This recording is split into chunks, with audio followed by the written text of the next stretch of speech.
Welcome to the Postgame show for Game 2 of Blitzball Battle for Team Baggage versus Forgotten Rotten. And yes, we haven't seen them since Blitzball Battle 1, but man, it was a close one. 1-0, Baggage pulls out the win, and Jake dominant on the mound. Jimmy dominant in the box, and Trev looked a little shaky when it came to pitching. Let's throw it to the booth to see what they got on this matchup. Team Baggage, a 1-0 winner, a walk-off winner at that, and very interesting decision-making as Trevor Plouffe, who loaded the bases himself in the bottom of the second, turned to his older brother Marshall, who has never competed here in the warehouse, and said, hey, get us go out get of this. That third out. Yeah, strange decision by Trevor. Strange.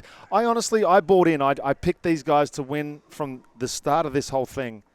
They showed me nothing today. The two teams, Marshall, a lot of balls to come into that situation and try to get out of it. But Trevor, for me, you just walked away from what could have been a hero moment. So for Team Baggage, a team which, you know, they lost to Forgotten Rotten in Blitzball Battle 1 in the championship game.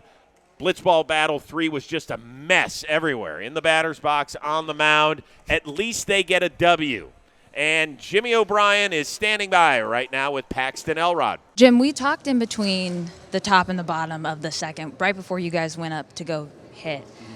You guys don't want to walk, and we saw a lot of walks from Baggage. How are you guys going to both maintain that patience and continue the aggression and keep winning games like this? I don't know. I mean, we don't want to hit singles and walk, but I guess we'll take him if Jake can keep striking Trev out like that. So I think he's the player of the game for getting those. Trev's probably the biggest threat. He came in, got him out. That was a big moment, but I don't know. I'd like to hit doubles. I'll take the singles and the walks if I get them. I want to hit doubles pretty bad. So we saw a lot of patience from you in the box, and you were reading Trev's pitches pretty well. I mean, that's why we had that pitch change at the end, is because you guys saw everything that he was throwing. What is it about his pitches that you were seeing perfectly? Well, the spacing of his fingers. But I think sometimes I got it wrong, but I just gave me confidence to think I was right. We had bases loaded. He hadn't thrown yet. And, I mean, if you watch the game, Jimmy was all over me. So with this being a regular season game, I think that helped the decision as well. But also, I know he can get the job done. And if a guy's all over me, I can bring him in there and change it up a little bit. You know, in BB3, did it with Dan Rourke, and it worked out. But I have all the confidence in him. It wasn't just like, hey, let's just throw him in. You know, Jimmy was seeing all my pitches, walking, hitting, doing everything. So I figured sometimes it's good just to throw somebody else in there, different view. No, I think it was the right call for sure. I just got to execute. I got those strikes. You know what I mean? We were trying to hit. Yeah, they were not trying to be patient. We don't no two-strike counts. That's our hitting motto. So we want to hit. We want to hit. So we didn't get the big hit, which has kind of been the Baggage thing. We even that ball I missed, that's a perfect warehouse ball, hit it the other way, end the game. But 1-0. Let's take the win. But yeah, we need to hit doubles. I was happy with the way I swung. Saw Trev pretty well. Actually, I didn't see that two-seam at all. He should have thrown that one. It's definitely a lot different than my backyard. You know what I mean? It's kind of crazy. A lot of intensity. Everyone's here cheering. It's almost like a real, actual game, you know? It's been a while. I haven't played in a real meaningful game in a minute. So it was great to get the first one out of the way. I think we're going to obviously improve. I hope we improve. Jesus. Me too. If we don't improve, we're in trouble. Yeah. So try to not hit it with my knuckles and stuff, you know? going back to BB2. I wanted to put an emphasis on adding some velo. So I was adding a lot of velo, but my ball wasn't moving at all, so I started getting rocked. So then once I had the velo built up, I started working on making the ball move. And nice little down and in, put it under their hands, don't let them extend. And a couple of those balls later in the tournament, Trev will probably be hitting. Usually takes a day and a half to adjust to blitzball instead of baseball. I have respect for them off the field. On the field, I don't respect them that much. You know, that's why it hurts so much to strike out against Jake. I don't think he's a good pitcher. I think I'm a much better blitzball player than him. He won the day today. I mean, he got me 3 times. That was tough for me. It's like I'm sitting here now thinking about it, and I want to puke. It's momentum. We won a game. We played up to the competition. We got a bunch of hits. We got on base, loaded the bases both innings. That's still good. Just need to get doubles. Let's get the 1 seed. Good take. Hey, he's just like bailing. He's going down and away.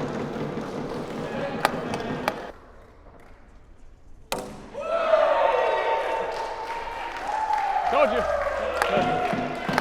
right, that thing is nasty. Just stay back, like right side. Doesn't look like Trev had his bodyguard come play with him.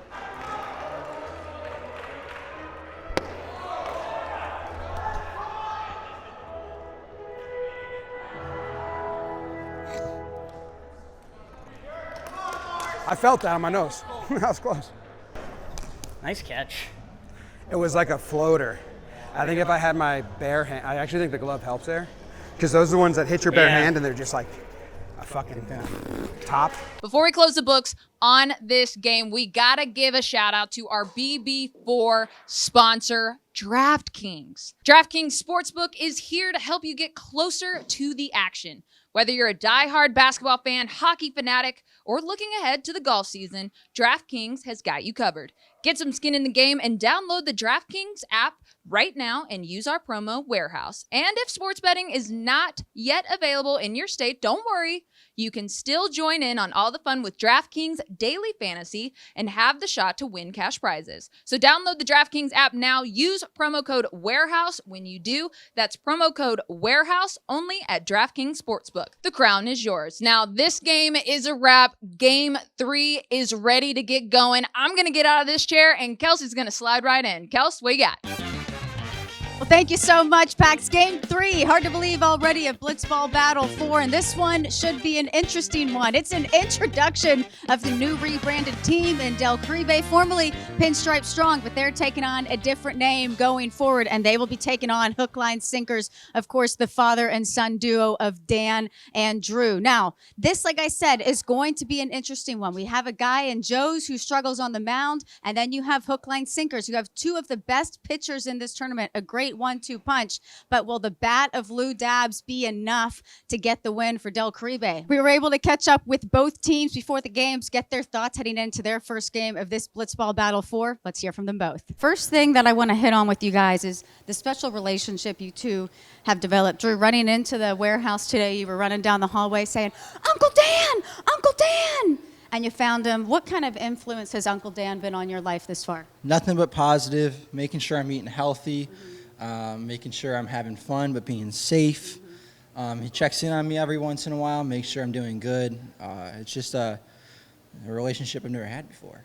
What do you guys need to do to take down that duo who's gotten very close very quickly, Lou? I think we just got to hit, and Joez just got to deliver the other half, which is pitching, and I think we'll be fine as long as we hit. One thing we know is that, you know, in the past we've always hit. It's just closing games out, and I think we've gotten better at that, so I'm very confident. And Dan, I know something that you'll probably enjoy about this tournament that we've talked about is one game a day, which means you likely won't get tired. How big of a factor can day, but 4 days. Day 1, I'm at my best, and it's slowly going down. The last time, Drew, we were very gracious. We were just getting to know each other. We were gracious of our opponents. I'm done with that. I finished second place, runner-up at Blitzball Blitz, Blitzball Roulette, came in third at Blitzball Battle 3. I want to win. I'm tired of being the bridesmaid. I want to be the bride. I want to walk down the aisle with all eyes on me. I'm tired of being Mr. Nice Guy. I want to win. Drew, let's get out of here. And Joez, I know something you guys have struggled with was communication. You had a ball drop between you guys and Blitzball Blitz. Is that something you guys have worked on between tournaments? Yeah, I think it's a little bit different because that ceiling there in Blitzball Blitz was way higher than this.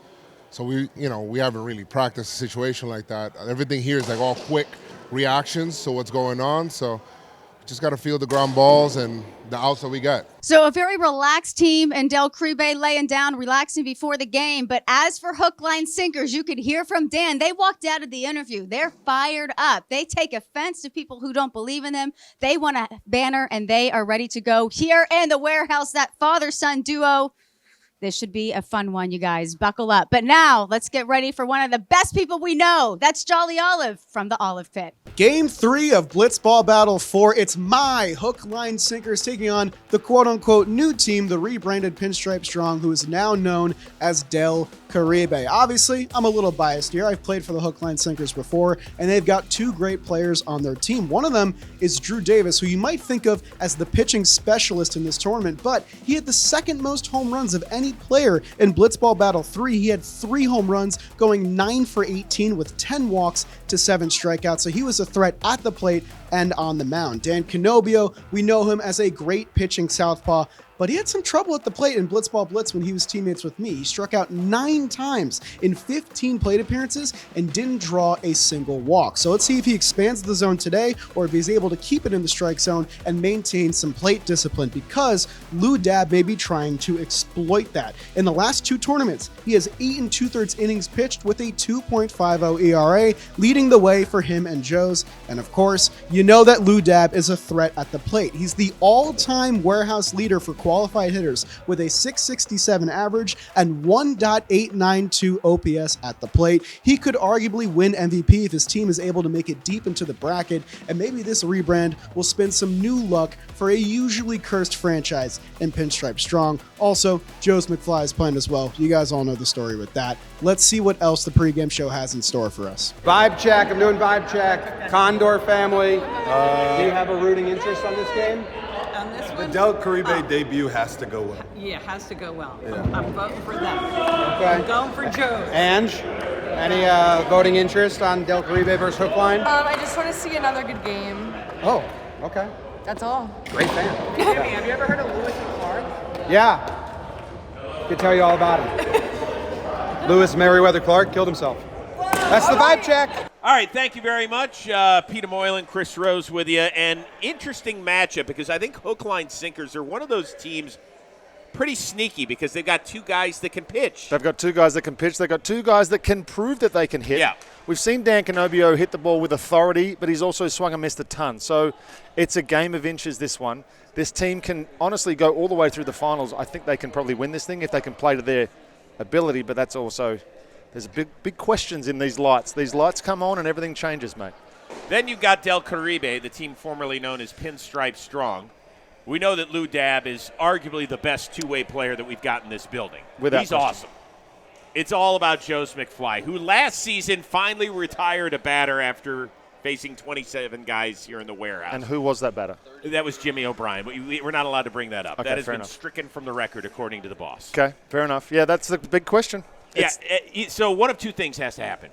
Joez, you got to throw some strikes, man. True. It's that simple. Or when Lou's pitching, go field a ball. That means you have to get 1 less out. We saw that with Marshall Plouffe in the last game we played. The thing that I love about that idea is that Lou throws a lot of sinkers. Lou likes to keep the ball on the ground. I saw Joez taking ground balls. I saw him trying to get reads off the wall. I saw him trying to be an authority in the field. We saw it with Marshall Plouffe. If he doesn't need to pitch, they are a different unit. And the rebrand, colors, they got that Latin flair. I'm in. I am so in. Magnifique. So who are we going with? We'll give you our predictions momentarily, but first, Kelsey Wingert. Yeah, this is a tough one, you guys. You know, for Lou Dab and for Del Caribe, Lou has his kids in the stands. That's going to be extra motivation. And we also know he leads the league in pretty much every offensive category. But you guys said it. Hook, line, sinkers, both guys can pitch. Also, the relationship the 2 of them have built, father and son, has been very, very close. I'm going to take hook, line, sinkers in this one. And just so you know, we have Drew, who's already like a little puppy chihuahua sometimes. He did just chug half a Celsius, so buckle up. Peter Moylan, who do you have? I am going to go with Hook Line. Oh, I changed my vote. He just got hit in the pecker with a ball that was a stray. I'm going to go with Del Caribe just because of that incident. Seriously? Yeah. You just changed your thought because of that? Look at the flinching. You just look at him still playing with it. We saw the dick ball over here when he was trying to make a catch before. That's a very precious area for him. Okay, well, that's quite interesting analysis. Thank you. I am going to go with Hook, Line, Sinkers. I think that they're one of those sneaky teams out there. 2 guys that can pitch, 2 guys that can hit, and until Joez proves to me that on a consistent basis he can get guys out, I'm worried about him. Maybe I'm just a little bit heartbroken over last year. I did pick Hook Line to win the whole thing, and they didn't do anything. So I'm just going to go with Del Caribe. We cannot wait. Make sure you join us live in the stream for Game 3. It is coming your way Thursday right here on the Warehouse Games channel. For Kelsey Wingert and Peter Moylan and our amazing John Boy Media production team, I am Chris Rose. We'll see you Thursday night.